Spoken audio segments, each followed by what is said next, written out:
Vamos abrir as nossas Bíblias no Evangelho de São Marcos, capítulo 10, a partir do versículo 17.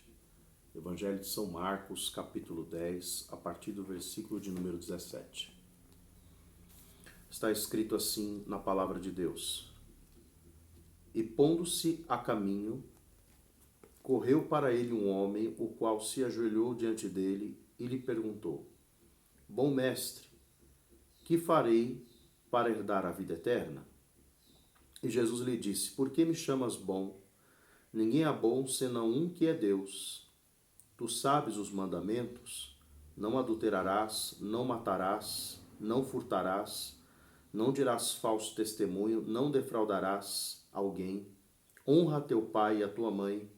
Ele, porém, respondendo, lhe disse: Mestre, tudo isso tenho guardado desde a minha mocidade. E Jesus, olhando para ele, o amou e lhe disse: Falta-te uma coisa. Vai, vende tudo quanto tens e dá-o aos pobres, e terás um tesouro no céu. E vem, toma a tua cruz e segue-me. Mas ele, pesaroso desta palavra, retirou-se triste, porque possuía muitas propriedades. Então Jesus, olhando em redor, disse aos seus discípulos: Quão dificilmente entrarão no reino de Deus os que têm riquezas. E os discípulos se admiraram destas suas palavras, mas Jesus, tornando a falar, disse-lhes: Filhos, quão difícil é para os que confiam nas riquezas entrar no reino de Deus. Que Deus abençoe e aplique a sua palavra aos nossos corações. Aqui nós vemos uma passagem no Evangelho de Marcos a respeito do Senhor Jesus. O Senhor Jesus aqui, ele estava fazendo a sua obra, levando o Evangelho, ensinando acerca do reino de Deus, e anteriormente ele havia abençoado algumas crianças aqui no Evangelho de Marcos. Essa passagem também, ela também é referida nos Evangelhos de Mateus e Lucas. E aqui nós vemos algo muito interessante que nós devemos considerar a respeito da salvação, a respeito da necessidade que um pecador tem de ser salvo. Aqui nós vemos um jovem rico que em Lucas ele é tido como um príncipe, alguém que tinha uma certa posição na sinagoga. E em Mateus também ele é referido como alguém que tinha um certo conhecimento das leis de Deus, que possivelmente teria sido criado por fariseus, pelos escribas na lei do Senhor. É interessante que esse homem, ele não se aproxima de qualquer forma do Senhor Jesus. Quando Jesus está no caminho andando, se locomovendo para continuar o seu ministério terreno, esse homem corre até o Senhor Jesus e se ajoelha diante dele. Isso dá a entender que este homem ele tinha uma necessidade muito grande dentro de si, dentro do seu coração, uma necessidade muito grande que somente o Senhor Jesus, e de fato somente o Senhor Jesus poderia satisfazer essa necessidade, que este homem tinha. E ele se ajoelha diante do Senhor e faz uma pergunta: Bom mestre, que farei para herdar a vida eterna? Em Marcos coloca no Evangelho de de Mateus escreve assim, diferente de Marcos, ele diz: Que bem farei para entrar na vida eterna, mestre? Aqui nós vemos que este moço, ele chega aparentemente diante do Senhor Jesus de uma forma voluntariosa, uma forma aparentemente respeitosa diante do nosso Senhor Jesus. Mas se nós pararmos para analisar esse texto que nós lemos, nós vamos ver que este homem, apesar do conhecimento, digamos assim, bíblico que ele tinha das Escrituras Sagradas no seu tempo, que naquela época eles só tinham o Antigo Testamento como conhecimento bíblico, apesar de ter esse conhecimento, ele tinha um conhecimento superficial de Deus e de com quem ele estava falando. Na verdade, ele chega até o Senhor Jesus e declara: Bom mestre, que farei para herdar a vida eterna? Em outras palavras, segundo o conhecimento que ele tinha da Escritura, lá no livro de Daniel, capítulo 12, versículo 2, diz assim o profeta Daniel, que uns ressuscitarão para a vida eterna e outros para a vergonha e desprezo eterno. Então essa referência bíblica de Daniel era possivelmente um conhecimento que esse homem tinha a respeito da ressurreição. Então ele queria dizer ao Senhor Jesus: olha, Senhor Jesus, o que mais eu posso fazer? Que mais eu posso fazer de bom nesta vida para poder receber a salvação, para receber a ressurreição do último dia, porque para eles a ressurreição estava ligado com, aliás, a salvação estava ligado com a ressurreição do último dia. Esse era o entendimento que eles tinham. Então o Senhor Jesus, muito sabiamente e com o conhecimento divino que ele sempre teve, o Senhor Jesus responde assim: por que me chamas bom? Ninguém há bom senão um, que é Deus. Aqui nessa passagem, o Senhor Jesus, ele não está falando de si mesmo. O Senhor Jesus não está dizendo, olha como é que eu sou bom, porque eu sou Deus. Porque o Senhor Jesus era Deus, é Deus. Ele era e é Deus. Então ele poderia simplesmente falar de si mesmo. Mas ele não quis dizer isto, porque ele estava lá como uma pessoa, como um homem diante daquele jovem, daquele homem que lhe havia indagado. Então o Senhor Jesus diz só um que é bom, que é Deus. Então ele queria trazer uma correção à motivação e ao entendimento que aquele homem tinha a respeito de Deus. Porque aquele moço falou, bom mestre, que farei para herdar a vida eterna? E ele não entendia que aquela pessoa com a qual ele estava falando era o próprio Deus encarnado. Era o próprio Deus na pessoa do Senhor Jesus. Por isso o Senhor Jesus declara, por que me chamas bom? Só há um bom que é Deus. Porque aquele homem achava que ele estava tratando com um profeta, talvez um profeta, ou um rabino muito sábio, mas era a pessoa do próprio Deus encarnado que estava diante dele. Então o Senhor Jesus quer corrigir a motivação e o entendimento daquele homem para que ele pudesse entender que ele não estava falando com qualquer pessoa. E a respeito da vida eterna, quem poderia lhe dar o entendimento da vida eterna era o próprio Deus e não um homem qualquer. Então o Senhor Jesus quer colocar a busca que aquele homem veio fazer com ele para Deus. Ele quer colocar o rumo, a necessidade que aquele homem tinha dentro de si para Deus. Ele quer voltar os olhos daquele homem rico para Deus. E é interessante que o Senhor Jesus diz ainda, tu sabes os mandamentos, não adulterarás, não matarás, não furtarás, não dirás falso testemunho, não defraudarás alguém, honra teu pai e a tua mãe. Ele, porém, respondendo, lhe disse, mestre, tudo isso tenho guardado desde a minha mocidade. Olha que coisa interessante. Os mandamentos aqui, eles se referem à segunda parte do decálogo dos 10 mandamentos, que é uma parte dos 10 mandamentos voltada para Deus, a nossa obrigação, a obrigação de qualquer ser humano para com Deus, os primeiros 4 mandamentos. Os outros mandamentos que começam com honrar o pai e a mãe, até o último mandamento, o 10º mandamento, se refere ao tratamento de um homem para com outro homem, ou seja, um homem em relação ao seu próximo. E aqui o Senhor Jesus parece que muda a ordem desses mandamentos. Não propriamente ele muda, mas ele está querendo priorizar para atingir o cerne do problema na vida daquele homem. Ele fala, tu sabes os mandamentos. O certo seria ele começar, honra teu pai e a tua mãe, que era o 5º mandamento com promessa. Mas ele começa falando, não adulterarás, não matarás, não furtarás, não dirás falso testemunho e não defraudarás. Esse defraudarás aqui, ele está se referindo a não cobiçarás, ainda que propriamente ele não esteja inserido dentro deste mandamento, não cobiçarás. Todavia, no livro de Levítico, capítulo 19, versículo 13, está lá referente a um mandamento. E o Senhor deixou na lei para não roubar, não defraudar ninguém. Então, não defraudar ninguém, não tirar algo de alguém, é não cobiçar algo que alguém tem. Então, o Senhor Jesus não errou a respeito desta colocação, mas ele estava querendo atingir, como disse o cerne, o problema, a necessidade dentro daquele homem. E aquele homem diz de uma forma aparentemente humilde, olha, mestre, tudo isso tenho guardado desde a minha mocidade. Aquele homem, por ser criado pelos fariseus e pelos escribas acerca da lei, tinha esse conhecimento da lei e aparentemente parece que ele estava fazendo algo bom, algo bonito diante de Deus, atraindo a atenção do Salvador, do Senhor para si. No versículo 21, Jesus diz assim, e Jesus, olhando para ele, o amou e lhe disse, falta-te uma coisa. Vai e vende tudo quanto tens e dá aos pobres e terás um tesouro no céu. E vem, toma a tua cruz e segue-me. Olha que coisa interessante. No Evangelho de Marcos é o único evangelho nessa passagem que fala a respeito do homem rico ou do jovem rico. que diz que o Senhor Jesus, olhando para aquele homem, o amou. Mas esse amor aqui, que a Escritura diz, é amor de fato. Porém, o Senhor, ele tem muitos atributos. Os atributos de Deus são vários. Um exemplo, Deus é amor, Deus é bondade, Deus é misericórdia, Deus é justiça, santidade e verdade. Então, Deus tem muitos atributos em si.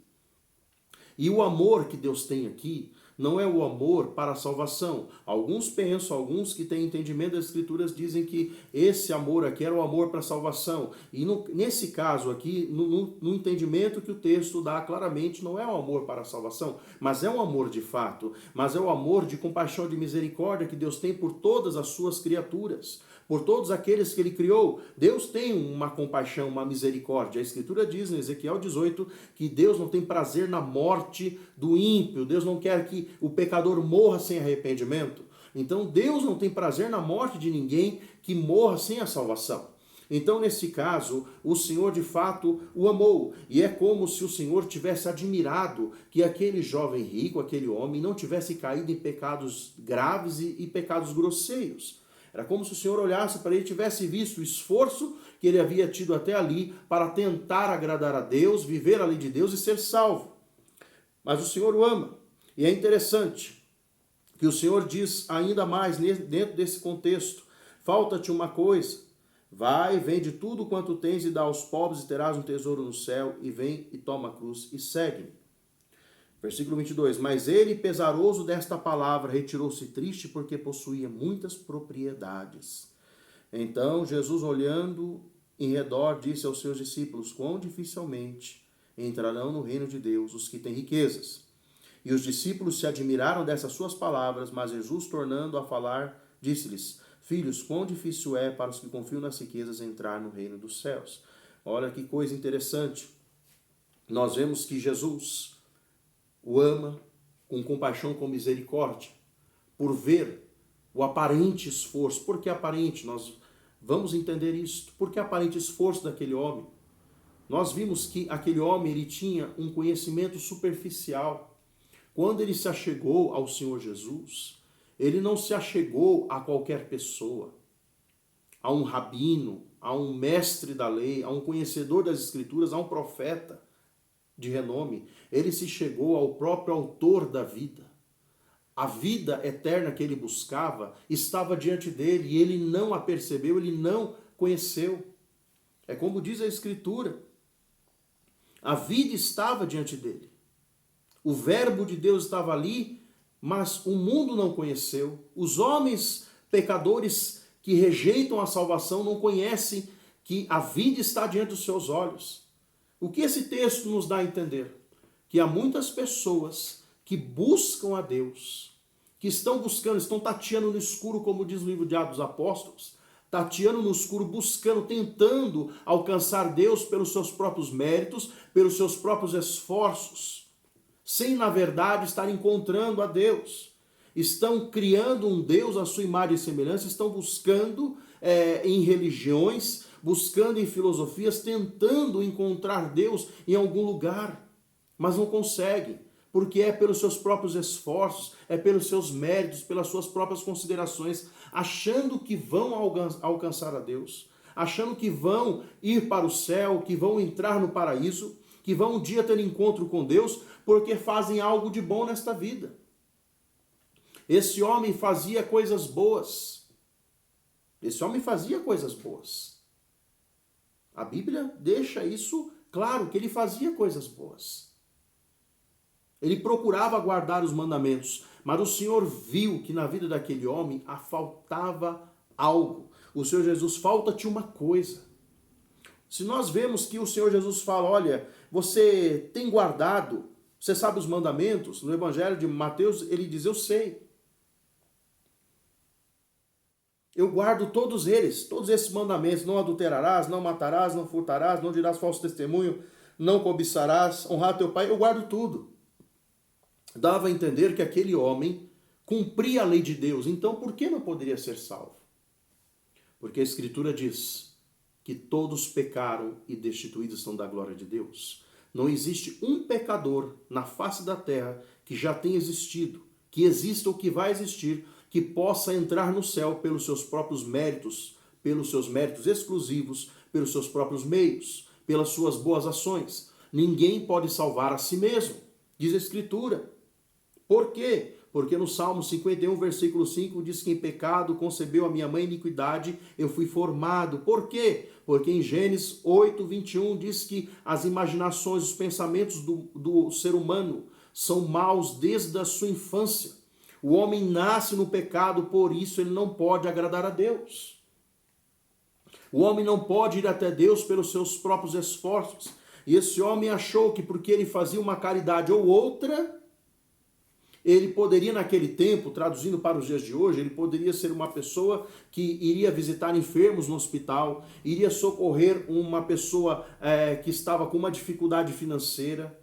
Talvez ele fosse aquela pessoa que ajudasse um velhinho a atravessar a rua, uma pessoa que poderia trazer alento àquele que estava em aflição. São coisas boas, são coisas retas, coisas que devem ser feitas, porque a Escritura diz que aquele que sabe o bem que deve fazer ele não faz, comete o pecado, porém o bem que fazemos não nos salva. E o mal que fazemos não nos impede de sermos salvos. Fazer as coisas boas é uma obrigação, um dever nosso diante de Deus, mas não nos salvará.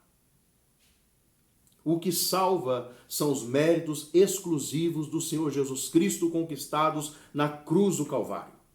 Se esse homem tivesse verdadeiramente pretensão, ou se ele guardasse verdadeiramente os mandamentos, ele não olharia para a lei de Deus de uma forma superficial e saberia com quem ele estava falando.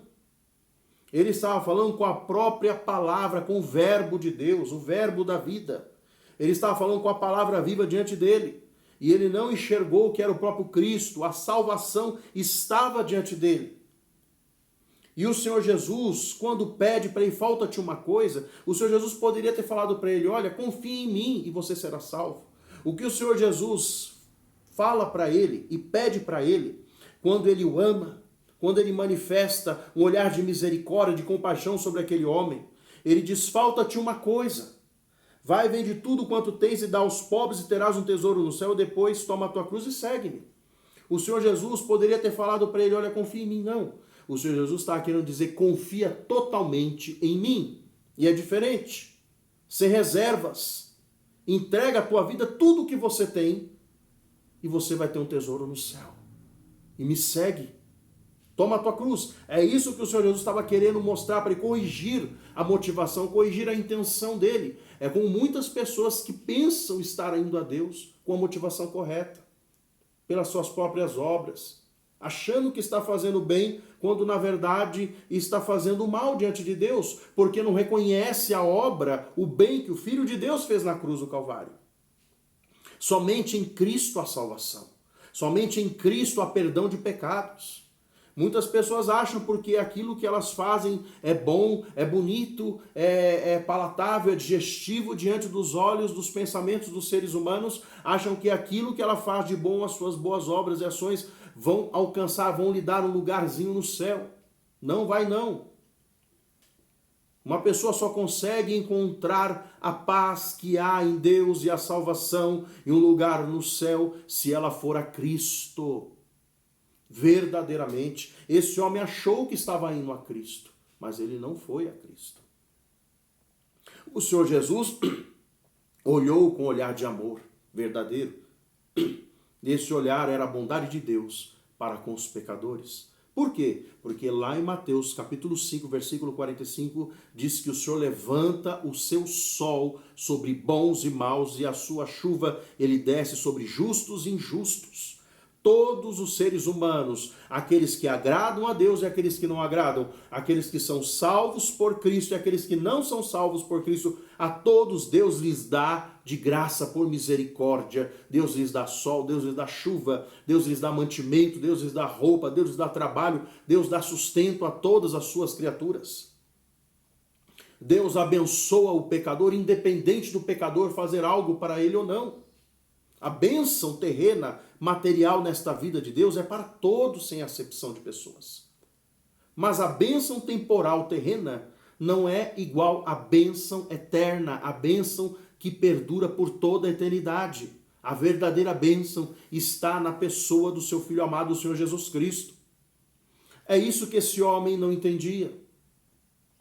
Quando o Senhor Jesus fala, falta-te uma coisa, é porque você tem que se desprender. Nós temos outros textos em passagens na Bíblia, que diz, por exemplo, em Mateus 27:57, quando José de Arimateia vai até o conselho de Pilatos, Roma, pedir o corpo do Senhor Jesus para colocar no sepulcro novo. José de Arimateia era um homem rico e era um discípulo, um seguidor do Senhor Jesus. O Senhor Jesus não pediu que ele desse os bens dele, porque com cada ser humano o Senhor trata de forma particular. Mas esse homem, ele representa o que muitas pessoas são e têm nesta vida. Acham que agradam a Deus, acham que estão fazendo coisas boas, coisas que vão lhe dar um acesso ao céu, quando na verdade estão andando condenadas em seus pecados. Esse homem achou que guardava os mandamentos de Deus para com o próximo, para com o semelhante. Mas na verdade aquele homem, ele tinha um pecado guardado no seu coração. No livro de Efésios, capítulo 5, versículo 5, diz que a avareza, ela é como o pecado de idolatria. Esse homem tinha um ídolo do seu coração, as suas possessões. Esse homem tinha muitos bens, ele possuía muitos bens, e esses muitos bens o possuíam. Esse homem fazia o bem possivelmente ao seu próximo, mas não com aquilo que ele guardava para ele.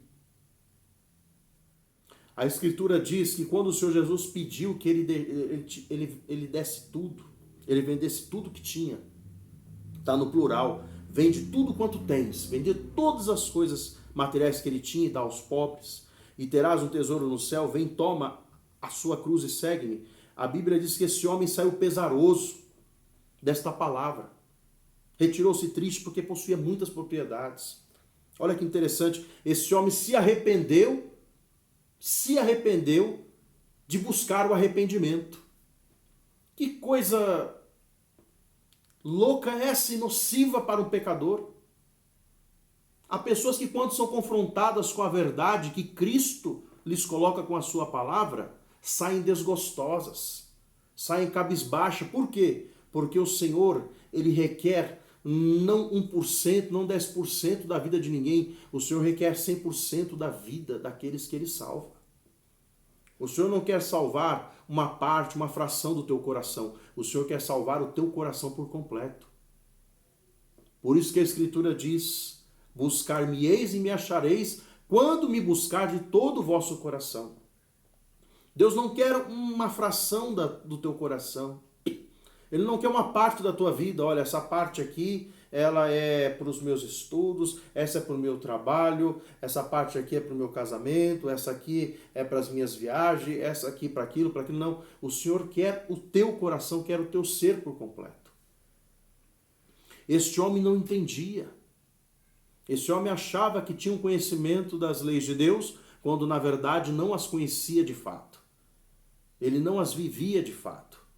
O Senhor Jesus conseguiu mostrar que a motivação dele, a intenção dele estava errada e mostrar o pecado que estava dentro dele. Mesmo olhando com amor, com bondade para todos os pecadores, como ele olhou para esse homem, o Senhor olha com bondade para todos os pecadores, mas lembre-se, ser abençoado nesta vida, terrena, materialmente, não quer dizer ser aprovado por Deus e não quer dizer ter a bênção da vida eterna. Tenha sempre isso diante dos teus olhos. Porque o Senhor Jesus, um dia, a Bíblia diz em 1 Coríntios, capítulo 5, versículo 10, todos havemos de comparecer perante o tribunal de Cristo para prestarmos conta daquilo que é bom e aquilo que é mal, daquilo que fizermos por meio desse corpo, as boas e as más obras. Nós temos um dia de prestar contas diante de Deus. A Escritura diz que ele saiu pesaroso, saiu arrependido de ter ido ter com o Senhor Jesus. Tristíssimos. Há pessoas que se entristecem quando tem um encontro com Cristo. Deveria ser um encontro de alegria, de grande gozo e regozijo, mas há pessoas que se entristecem por ter um conhecimento do Salvador. Porque parece que aquilo que Cristo lhes pede é algo sacrificial demais, é muito penoso, sendo que o Senhor Jesus, a Escritura diz que todas as coisas que existem na face da terra e no universo foram criadas por meio do Senhor Jesus. Nada do que existe neste mundo que não seja pertencente a Ele. E é devido que nós venhamos dar a Ele tributo, louvor, glória e honra, e dar a nossa vida que já é dele. Mas muitas pessoas não entendem. Muitas pessoas continuam querendo achar, querendo criar o seu próprio caminho, a sua própria religião. Tentam buscar outros caminhos que não sejam a Cristo verdadeiramente, para poder chegar-se a Deus, achando que aquilo que ela procura fazer de correto vai lhe comprar a entrada no céu. Em João 14:6, o Senhor Jesus disse aos seus discípulos, interrogado por um deles, Filipe, acerca de quem era o Pai. O Senhor Jesus disse: quem vê a mim, vê ao Pai, Filipe. Ele disse mais: eu sou o caminho, a verdade e a vida. Ninguém vem ao Pai senão por mim. Ninguém pode ir a Deus, o Pai, o Todo-Poderoso, a não ser por meio do Filho, o Senhor Jesus Cristo, o Salvador. Aqui nós vemos um homem que estava com o coração cheio de religiosidade, de superficialidade, mas não estava cheio de Cristo, não estava cheio de Deus. Um homem que teve encontro com o próprio Deus encarnado e não o reconheceu. E parecia que ele estava contrito, parecia que ele estava sendo arrependido, porque o Senhor Jesus ali estava passando, como em todos os lugares, passando, pregando o Evangelho, ensinando acerca do Reino de Deus. Então, possivelmente, ele ouviu, com certeza, a respeito de Cristo, por isso ele foi até ele. Mas parecia que aquele homem estava arrependido, foi de joelhos até. Quantas pessoas não fazem penitências, sacrifícios religiosos, sobe escadaria de joelhos, acendem velas, fazem despachos? Quantas pessoas não andam fazendo simpatias? Quantas pessoas não usam meios para tentar buscar a bênção de Deus, a aprovação de Deus sobre as suas vidas? Mas é interessante que a motivação é que a aprovação é sempre para esta vida terrena. O agrado é sempre para esta vida terrena e não para a eterna. Essas pessoas que andam dessa forma não olham para a eternidade que está diante dos seus olhos. Não olham para o Salvador que está diante dos seus olhos. Deus quer lhes dar muito mais do que bênçãos materiais. Bênçãos celestiais, que só podem vir para aqueles que são salvos por Ele. Esse homem parecia que estava buscando arrependimento, parecia que estava se prostrando, estava se curvando, mas na verdade não. A sua motivação era errada. Ele estava aqui apenas querendo aplacar a sua consciência, por causa do pecado que ainda havia no seu coração, a avareza. O ídolo daquele homem é o dinheiro, como muitas vezes é nos dias de hoje. Nós vivemos em tempos em que a corrupção ela está por todos os lados, não só na política. A corrupção começa dentro do lar, começa nas casas. Muitas pessoas pensam que a corrupção começa lá na política, começa dentro do lar. Quando se ensina uma criança a ser esperta, olha, passa na frente do seu amigo, ó, qualquer coisa, se ele não quiser te dar o lugar, oferece um lanche para ele, na hora da cantina, para ganhar o lugar, ganhar a vez. Quantas vezes isso ocorre no seio das famílias? E as crianças desde cedo aprendem a ser espertas, como o mundo é esperto, mas não sábias como o reino de Deus é sábio. Então essas pessoas buscam, de todas as formas aparentes, tentar achegar-se a Deus para buscar os benefícios de Deus e a aprovação de Deus somente para esta vida e não para a vida eterna. Esta era a motivação desse jovem rico. Ele saiu arrependido de buscar o arrependimento diante de Cristo. E diz mais: então Jesus, olhando em redor, disse aos seus discípulos: quão dificilmente entrarão no reino de Deus os que têm riquezas. Olha que coisa interessante. Eclesiastes 5,19 diz que a riqueza é um dom de Deus. Deus dá a riqueza dele a qualquer pessoa que ele quiser. A riqueza é um dom. Deus dá, Deus pode fazer uma pessoa rica. Isso em si, a riqueza, em si ter a riqueza não é o pecado. Porém, a Escritura diz, Paulo declara em Coríntios, que poucos são os poderosos desse mundo, os que têm poder aquisitivo, os que têm status, uma posição social, os que têm fama. São poucos entre estes que são salvos por Deus. São poucos, não são muitos. Por quê? Porque para servir a Cristo é necessário negar-se a si mesmo. É necessário deixar essas coisas para glorificar o Salvador. É necessário colocar todas essas coisas que o Senhor mesmo dá. Para quê? Para que essas coisas sirvam a Deus de fato. Porque uma riqueza, de fato, pode servir a Deus, ao propósito do reino de Deus nesta vida. Pode servir de auxílio, mas é necessário que ela esteja sujeita a Deus. E, de fato, dificilmente é.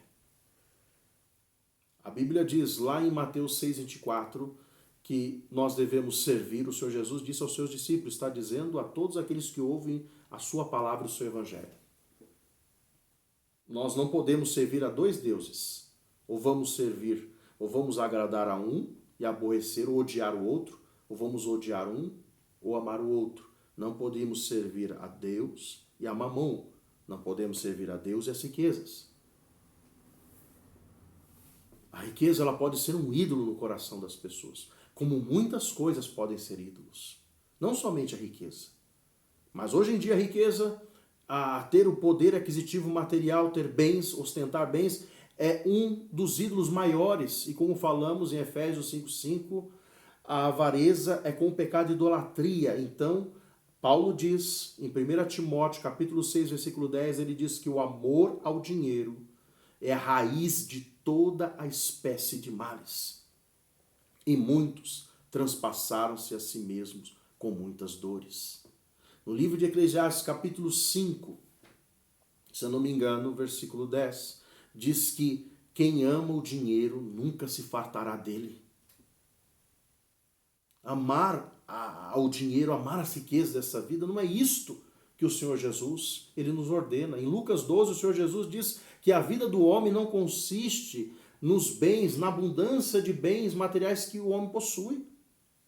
Na verdade, esses bens materiais têm possuído a alma e a vida de muitas pessoas, de milhares de pessoas. Mas é certo que não é só a quantidade de bens que pode possuir uma vida. A pessoa ela pode ser pobre e também ser possuída por algo. Existem muitos ídolos no coração do ser humano. Existe um teólogo da história chamado Calvino que disse que o coração do homem é uma fábrica de ídolos. O ser humano, o pecador sem Cristo, ele tem a capacidade de idolatrar qualquer coisa. Ele idolatra o carro que ele tem, ele idolatra a família que tem, ele idolatra o trabalho que tem, ele idolatra tudo aquilo que ele pode almejar e cobiçar diante dos seus olhos. Idolatria não é só ter muita coisa e reter para si mesmo. Colocar riquezas em primeiro lugar. Mas idolatria é tudo que vai no lugar de Deus no seu coração. Isso é idolatria. Nós não podemos ter Deus e os ídolos. Até a ciência diz, a lei da física diz que dois corpos não podem ocupar o mesmo espaço no mesmo lugar. Até a ciência humana. Quanto mais a lei divina. Não pode haver dois deuses no mesmo coração. Ou nós vamos ser devotados a um e negligenciar o outro, ou vamos negligenciar um e devotar-se ao outro, ou vamos amar um e odiar o outro, ou vice-versa. Não podemos ter Cristo e ter outro Deus no nosso coração. Mas devemos olhar como o Senhor Jesus. O Senhor Jesus, olhando em redor, diz assim aos seus discípulos, quão dificilmente entrarão no reino de Deus os que têm riquezas. Verso 24. E os discípulos se admiraram de suas palavras. Mas Jesus, tornando a falar, disse-lhes, filhos, quão difícil é para os que confiam nas riquezas entrar no reino de Deus. Sabe por que os discípulos se admiraram? Porque eles também foram contaminados por um pensamento daquele tempo. Porque Israel, lá em Deuteronômio 28, 1 ao 14, Israel, ele tinha promessas de prosperidade e riqueza para a nação. Então, eles achavam que uma pessoa que era rica, uma pessoa que tinha uma posição social, uma pessoa que estava bem de saúde, aparentemente, tudo aparente, ela estava sendo aprovada por Deus. E aquela pessoa que estava passando dificuldade, enfermidade, pobreza, estava sendo desaprovada por Deus. No Evangelho de João, capítulo 9, versículo 1 ao 3, os discípulos do Senhor, eles encontram com um cego de nascença e eles dizem: Senhor, quem pecou? Era um cego pobre. Senhor, quem pecou? Este ou seus pais para que nascesse assim? O Senhor Jesus fala: não, nem ele nem seus pais. Ele nasceu assim para que as obras de Deus e para que Deus seja glorificado. Não é a condição. Se eles tivessem meditado mais na época, como não tinham o Novo Testamento, tivessem meditado no Antigo Testamento, na lei de Deus, tivessem lido Salmos 73, versículo 12, Salmo de Asaf, diz que as riquezas são dos ímpios e Deus prospera os ímpios neste mundo e as suas riquezas aumentam neste mundo.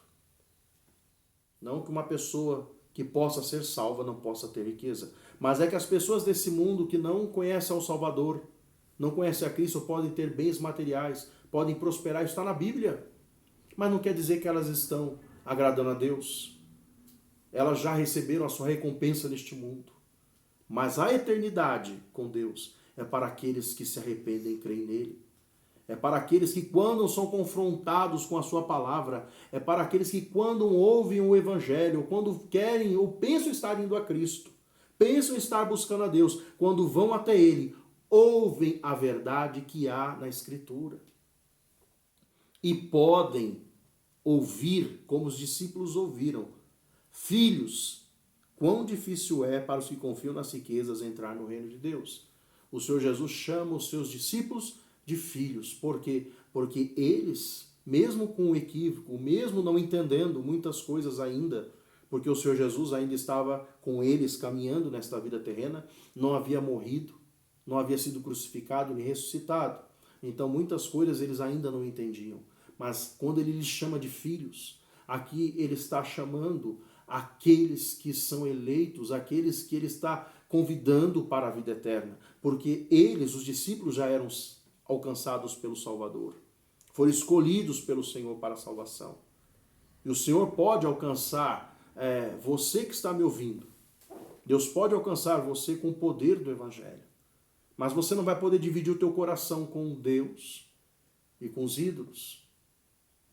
Existem muitos ídolos na vida de cada ser humano. Até mesmo uma caneta pode ser um ídolo. Qualquer objeto, qualquer pessoa, qualquer coisa que ocupe o lugar, o primeiro lugar, o lugar de Deus na tua vida é um ídolo. Qualquer coisa, sonho, promessa, qualquer coisa pode ser um ídolo na vida de um ser humano. Até coisas abstratas, como sonhos, pensamentos. Em si as coisas não são pecaminosas, mas quando elas ocupam o lugar de Deus, tornam-se pecado. Esse jovem rico achou que estava agradando a Deus com a sua vida de boas obras, de boas atitudes. Só que boas atitudes não salvam. Boas ações não salvam. Boas ações é o dever de todo ser humano. O que salva um pecador é quando ele reconhece as boas ações de Cristo, do Salvador, sobre a sua vida.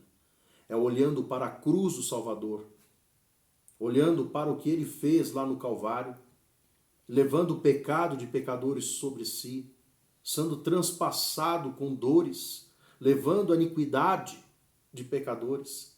É olhando para a cruz e vendo seus pecados ali em Cristo sendo depositados, é reconhecendo que tem uma vida miserável, é reconhecendo que o seu coração está cheio de malícia, de maldade, idolatria. É reconhecer que a sua vida não é uma vida de verdade, sem a vida eterna que somente o Salvador pode dar.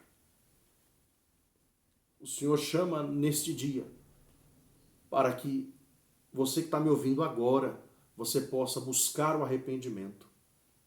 Buscar o Salvador enquanto é tempo, porque você não sabe o tempo da tua vida. Você não sabe se você vai passar desse dia para o outro, como eu não sei se vou viver daqui a 5 minutos. Deus o sabe. Mas a questão é, quando morrermos, estaremos salvos ou não? Então busca o Senhor. Arrependa-te enquanto é tempo. Não deixe que os ídolos ocupem o teu coração.